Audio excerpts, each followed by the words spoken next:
Greetings, sports fans. It's George with Custom Tide Flies and Guide Service.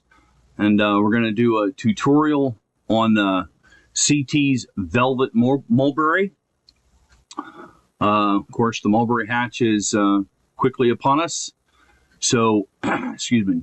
This is a pretty straightforward pattern. Of course, the recipe will be in the details at the bottom of this, but I will walk you through what I got here. This is what it looks like when it's done. Okay. I'm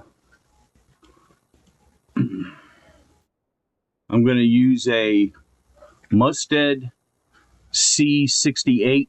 This is a Duratin plated steel saltwater hook. Excuse me, in size 6. And this is Danville Fly Masters 140 denier thread in purple. So we're going to get tied in here. You're going to take the wraps to just past where the bend and the shank come together. Tie down that tag in there. Okay, now Velvet Chenille. So what I'm using here is Hobby Mia Velvet in extra large. Excuse me. So, and then I dyed it to get a deeper purple using grape Kool-Aid packet for the dye. Typically with a chenille, you peel off some of the fibers that are woven into the string, but in this case, you don't do that. So just take that blunt end, lay it out on top of the hook about an eye width behind the eye, and lash it on. You're going to try to pull that down towards yourself.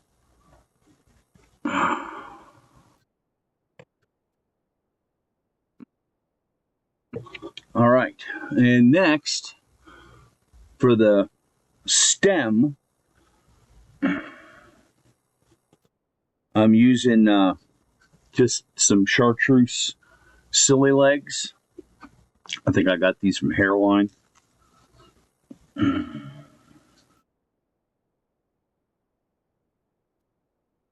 you don't want to pull them out, because if you pull them out of the catch, you'll curl them. And you want it to be as straight as you possibly can get it. If it is going to curl, you want it to curl up.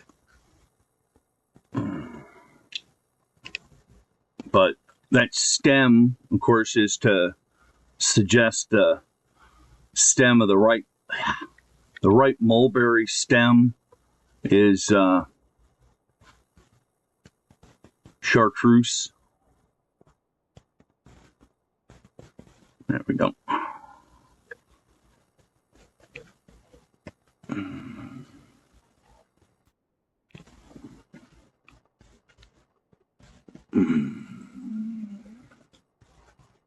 Okay. And put a couple of half hitches on there.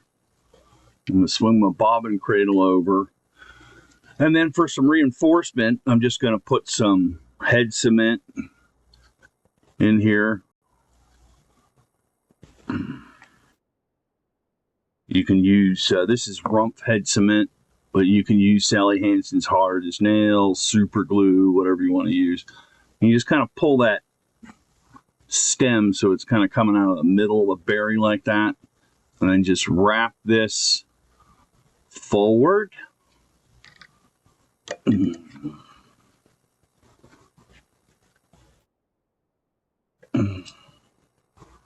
I take 3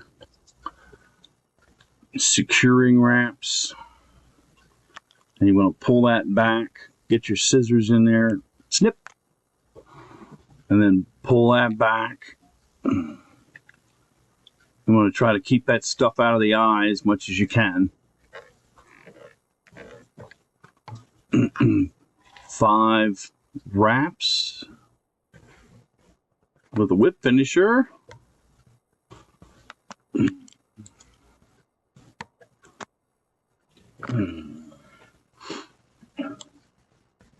put a little head cement on, or it's a sink and fly, so I'm going to use UV resin to hold the thread down. And then in case I got some in the eye, I take a feather stem and poke that down through the eye, like that. That cleans the eye out. Hit that with the light.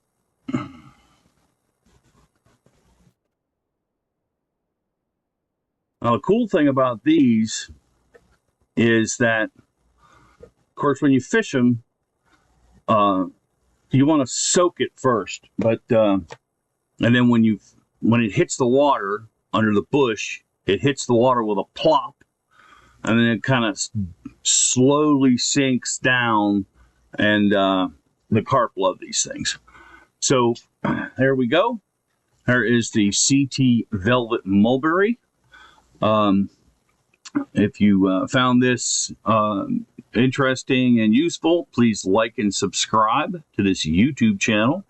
You can find this and other cool fish catching bugs on my website at www.custom-tied.com. That's CUSTOM-TIED.com. Have a splash. Don't forget the dash. Happy tying.